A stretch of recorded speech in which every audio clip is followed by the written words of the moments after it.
Rasul sallallahu alayhi wasallam told us, he said, إن بين يدي الساعة كقطع من الليل المظلم.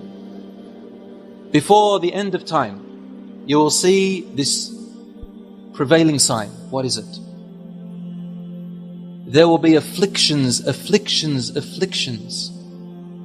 trials, tests of hardship.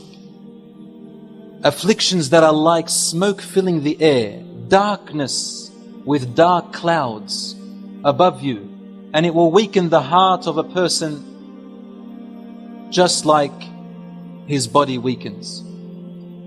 In the morning he is a believer, and by the evening he becomes a disbeliever.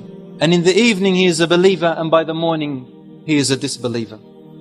So much fitan, confusion, deception, lies. A person in the evening is a believer. By the morning they went on the internet and it confused everything about their religion to the point where they become atheists. They become something other than their own religion. We live in this time today. How many times I get this question now from young people? I never used to get it, a few years back. How do I know if my religion is the correct one? I've been debating with this atheist and wallah, I don't know what to answer. I'm thinking of becoming an atheist myself. Yes. Have you heard about the Muslim Gay Society?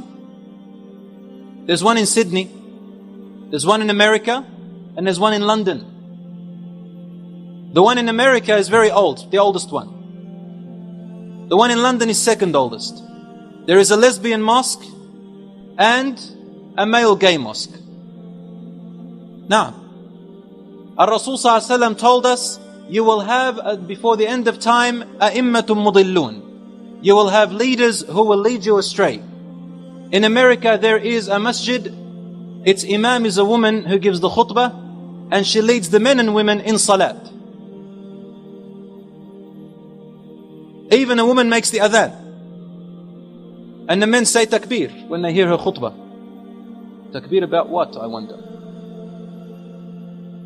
Because this is an abomination of what the Prophet ﷺ taught us. There is equality between man and women. Rasul ﷺ, the Quran already made it. Allahu Akbar. But in an appropriate manner. A way that shows you self-respect, teaches you self-respect.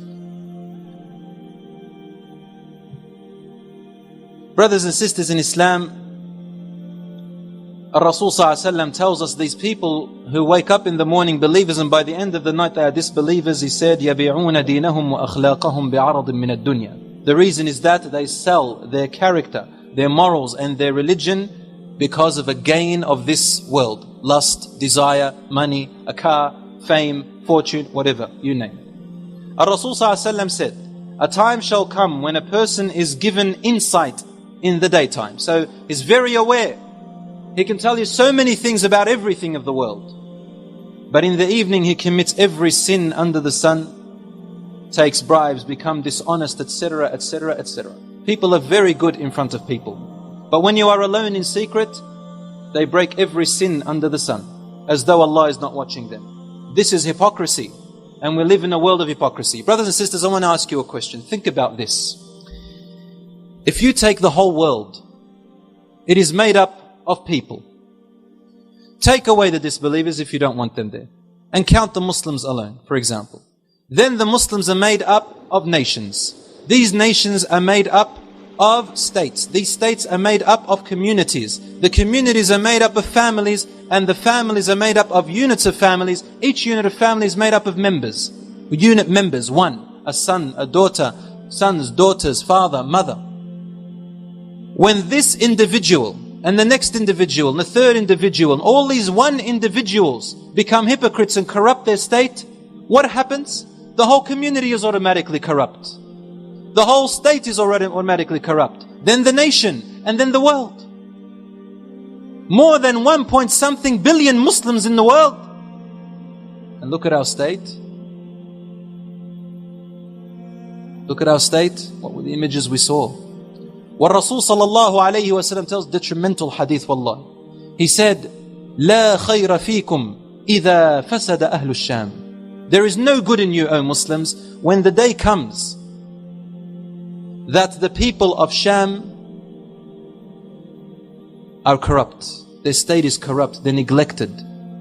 Their state is destruction. There is no good in you. As though saying, Sham is the heart of you. And if its people are not looked after anymore, what is wrong with the ummah of the Muslims of the world? Something is terribly, terribly wrong. We can blame the leaders. And Rasul ﷺ did say that there will come a time when you will have leaders who are in the form of dictatorship, and they are unjust, and they will lead you in tyranny. And he also said, when the time comes, when the amana, the trust is given to the person who cannot hold it, and the person who is a liar is believed, and the person who is trustworthy is said to be a liar. Yes, it's going to come. But what about you and me, who are not leaders? We have a responsibility first for yourself. Are you fulfilling that responsibility by being a person obedient to Allah subhanahu wa ta'ala, a person fulfilling your character, a person fulfilling your deen in the proper manner? Or are you a hypocrite, in the day good, in the night sinful?